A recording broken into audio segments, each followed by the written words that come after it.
et si la liberté de la prochaine décennie en Afrique dépendait d'une poignée d'agents secrets et d'une alliance inattendue entre nations longtemps rivales. Nuit dense à Ouagadougou, le chef de l'État burkinabé échappe de justesse à une tentative d'assassinat orchestrée par d'anciens alliés et des forces tapies dans l'ombre. Leur but, replacer le pays sous tutelle, étouffer la révolution naissante. Mais soudain, tout bascule grâce à un message codé venu de Kampala. À des milliers de kilomètres, l'Ouganda, d'ordinaire discret sur les affaires sahéliennes, transmet des renseignements clés. Nom des comploteurs, lieux de rencontre, circuits de financement. En quelques heures, ces informations permettent de neutraliser le noyau du complot. Ce n'est pas un simple échange de faveurs. Pour la première fois, des agences africaines, jadis concurrentes et méfiantes, unissent leurs forces. Leur objectif est limpide: empêcher que l'histoire ne se répète, que le souffle populaire ne soit brisé par ceux qui manipulent dans l'ombre, souvent guidés par des intérêts venus d'ailleurs. La tension est extrême. Échouer, c'est condamner non seulement le Burkina Faso, mais tout le Sahel à la violence, au chaos, à la soumission. C'est la survie du mouvement révolutionnaire qui se joue, le droit, pour une génération entière, de croire à une souveraineté réelle, à une dignité retrouvée, à la maîtrise de ses propres richesses. Ce soir-là, la solidarité africaine n'est plus un slogan. Elle devient une arme, un rempart contre l'ingérence et la fatalité. Et si, à partir de cet instant, une nouvelle ère s'ouvrait où l'Afrique prend enfin son destin en main? Pour mesurer l'ampleur de cette opération, il faut revenir sur la chaîne d'événements qui a mené à cette nuit décisive. Tout a commencé bien avant cette nuit fatidique, dans les couloirs feutrés du pouvoir et les rues agitées de Ouagadougou. Là où s'élaborait, à l'insu de tous, une conspiration qui allait menacer l'équilibre de toute la région. Pourquoi la stabilité au Burkina Faso semblait-elle hors de portée ces 2 dernières années? Dès l'aube de l'an 2022, le pays est plongé dans une spirale d'instabilité. Les gouvernements se succèdent, balayés par la défiance et l'impuissance face à la menace terroriste. Les institutions vacillent, incapables de faire front à la moindre secousse, qu'elle vienne de l'intérieur ou de l'extérieur. Ce scénario n'est pas sans rappeler l'histoire du Congo dans les années 60. À l'époque, Patrice Lumumba, leader charismatique du Congo nouvellement indépendant, a été confronté à des complots internes et externes. Son gouvernement, jeune et fragile, a subi la pression d'intérêts étrangers et de forces nationales divisées. Comme au Burkina Faso aujourd'hui, l'instabilité était nourrie par la peur de perdre le contrôle des ressources et de l'avenir. Dans cette tourmente, l'ancien chef, le lieutenant-colonel Damiba, fuit vers le Togo. Là-bas, il s'installe dans le luxe, 6 villas sous protection, loin du calvaire vécu par le peuple burkinabé. Pendant qu'il goûte à l'opulence, nos soldats tombent sur le front, nos familles sombrent, victimes d'un conflit qui épargne seulement ceux qui manipulent les ficelles en coulisses. Ce contraste insoutenable alimente la colère du peuple. Comment tolérer que d'anciens dirigeants, responsables de tant de défaites, s'exhibent alors que la jeunesse enterre ses frères et que les villages luttent pour survivre? Rompre avec l'élite d'hier devient vital. La population refuse de replonger dans un statu quo d'impunité où chaque génération paie le prix fort pour les privilèges de quelques-uns. Revenir en arrière, ce serait condamner le Burkina Faso à des décennies de stagnation, à la merci de chefs corrompus ou incompétents. Plus que jamais, il faut réinventer le pouvoir, oser la rupture radicale pour que le pays saisisse enfin son destin. Regardons de plus près ce que veut dire réinventer le pouvoir. Cela implique, par exemple, d'instaurer des mécanismes de contrôle citoyen sur les dépenses publiques, comme l'a tenté le Ghana après les années de dictature, ou d'encourager la rotation des élites afin d'éviter la concentration du pouvoir. Ce sont des mesures concrètes permettant à la population de garder une emprise sur le devenir de leur nation. Mais la menace ne vient pas seulement de l'intérieur. Les réseaux de l'ancien régime se déploient bien au-delà des frontières, tissant des alliances troubles qui répandent de nouvelles menaces venues d'ailleurs. Prenons l'exemple du Nigeria dans les années 80. Après chaque changement de régime, les anciens responsables tentaient de s'exiler dans les pays voisins, emportant avec eux des réseaux de corruption et d'influence, capables de déstabiliser leur pays d'origine, voire toute la sous-région. C'est ce type de scénario que le Burkina Faso a frôlé de très près. Face à ce danger, un sursaut s'impose. L'heure est venue pour les Burkinabés de s'unir et de chercher des alliés capables de déjouer l'invisible. Comment une machination ourdie depuis plusieurs capitales africaines a-t-elle failli renverser tout un pays? Ce n'est pas un roman, mais la réalité à laquelle le Burkina Faso a survécu, grâce à une alliance inédite entre services de renseignement du continent. Plongeons au cœur du complot, là où chaque geste pouvait tout faire basculer, et où la moindre hésitation menaçait d'anéantir la révolution. Tout commence avec Damiba, l'ex-dirigeant, dont l'extradition depuis le Togo a dévoilé bien plus qu'un simple dossier judiciaire. Pendant plus de 2 ans, il a vécu dans un complexe de 6 villas à Lomé, protégé, surveillé, mais libre de circuler. Comment, depuis cette forteresse, a-t-il pu tisser un réseau dont les ramifications dépassaient largement les frontières togolaises? Les lenteurs administratives autour de son extradition ont soulevé immédiatement des soupçons. 5 jours de silence glacial entre Ouagadougou et Lomé. Des indices s'accumulaient, pointant vers une possible complicité togolaise. Protection active ou surveillance défaillante. Une certitude demeure, le Togo n'a pas été un simple havre neutre. Pour illustrer cette lenteur, rappelons que dans l'histoire récente du continent, les extraditions d'anciens chefs d'État ou de militaires ont souvent donné lieu à des tensions diplomatiques majeures. En 2013, par exemple, la demande d'extradition de l'ancien président tchadien Hissène Habré, réfugié au Sénégal, a duré plusieurs années, mobilisant la communauté internationale et créant des crispations entre États africains. Cette lenteur n'est jamais anodine, elle révèle des jeux d'intérêt souvent inavoués. La toile du complot s'étend plus loin encore. En Côte d'Ivoire, des opérateurs discrets sont entrés en action. À Abidjan, centre névralgique du réseau, un transfert d'argent massif s'est opéré. On parle de sommes dépassant 100 000 $, remises en liquide dans des hôtels haut de gamme, servant à acheter des armes, financer la logistique, soudoyer des relais locaux. Ces fonds n'étaient pas une aide désintéressée. Ils alimentaient un engrenage dont les tentacules plongeaient jusqu'aux groupes liés à Al-Qaïda.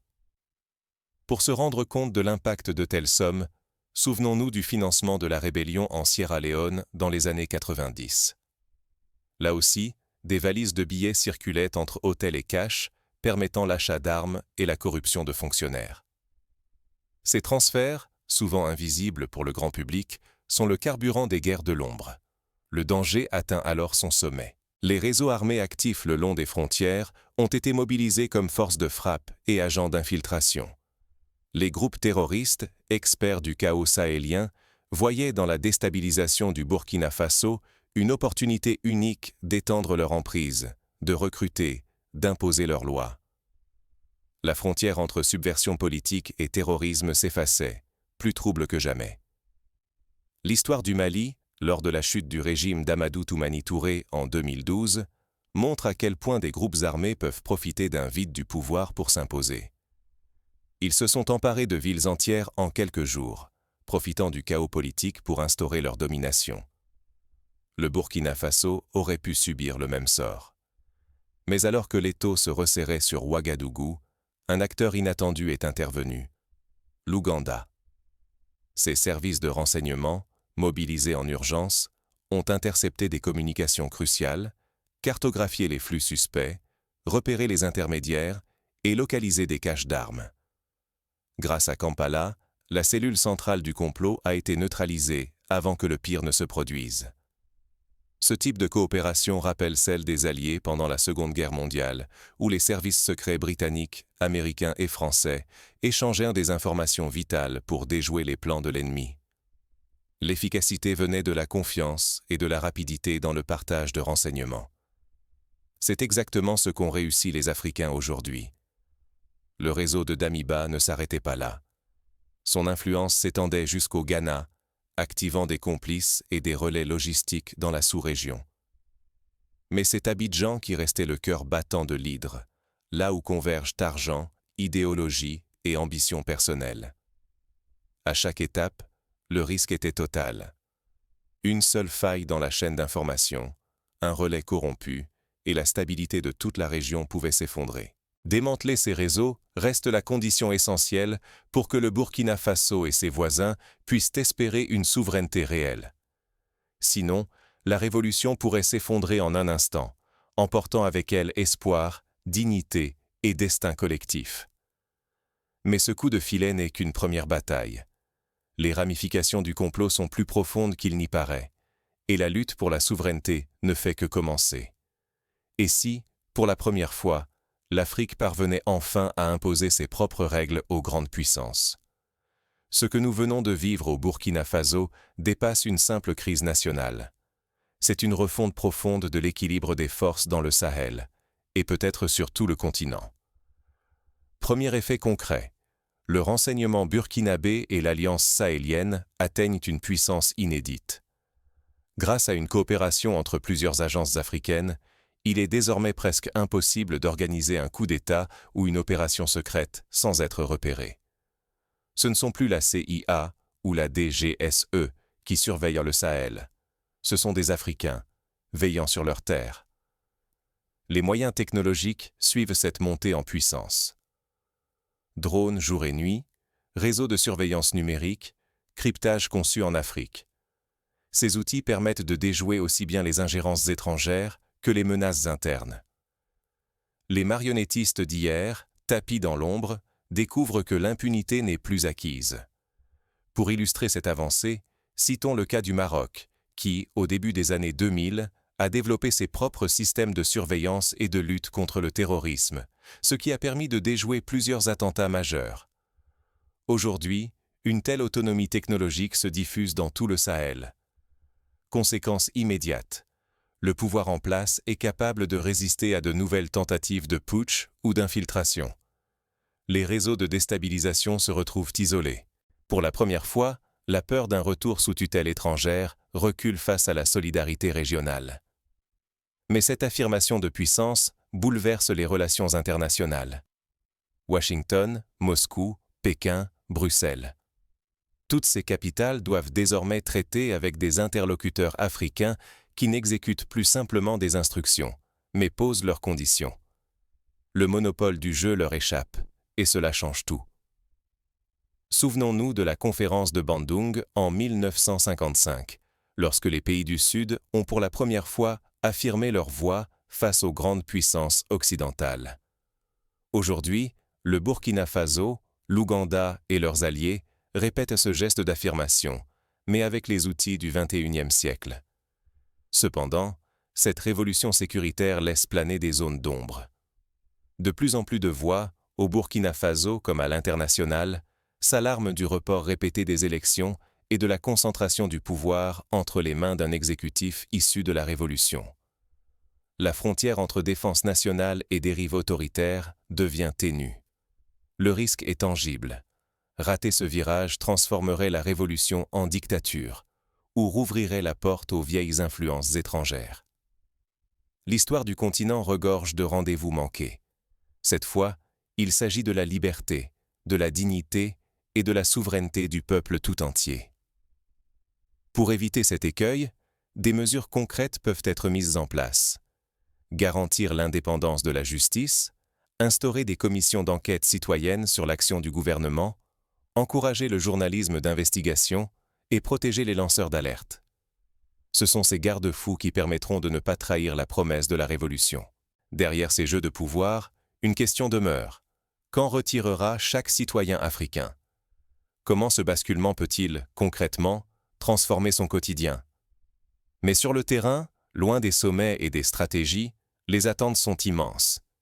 C'est là que se joue la suite de l'histoire, dans la vie de chaque famille, chaque village. Imaginons la vie d'un jeune cultivateur dans la région de Dori. Grâce à la stabilité retrouvée, il peut à nouveau cultiver ses champs sans craindre les attaques de groupes armés. Les récoltes sont meilleures, la sécurité sur les routes permet d'acheminer les produits vers la ville. C'est dans ces petites victoires quotidiennes que la souveraineté prend tout son sens. Mais vous, citoyens, vous, spectateurs, quelle est votre part de responsabilité dans ce combat pour la souveraineté du Sahel et de l'Afrique? La révolution authentique ne s'impose pas un seul jour. Elle exige un engagement de chaque instant, une vigilance sans relâche. face aux périls extérieurs et aux trahisons intérieures, c'est le courage de tous qui façonne l'avenir. Il ne suffit plus d'espérer que d'autres choisissent pour nous. Il faut refuser la passivité, repousser la peur et demeurer debout, lucide, ensemble. La solidarité ne s'arrête pas aux sommets officiels. Elle germe dans les rues, dans les villages, sur les réseaux, partout où l'éveil africain se fait sentir. Soutenir l'Alliance panafricaine, ce n'est pas tout accepter aveuglément.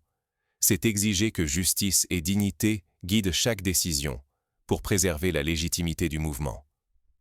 Dans cette nouvelle bataille, l'arme cruciale, c'est l'information. Une information précise, partagée entre tous les peuples, déjoue la manipulation, démasque la propagande et bâtit la confiance. Chacun peut agir pour que la vérité circule. Ni la censure, ni les fausses nouvelles ne doivent gagner ce combat.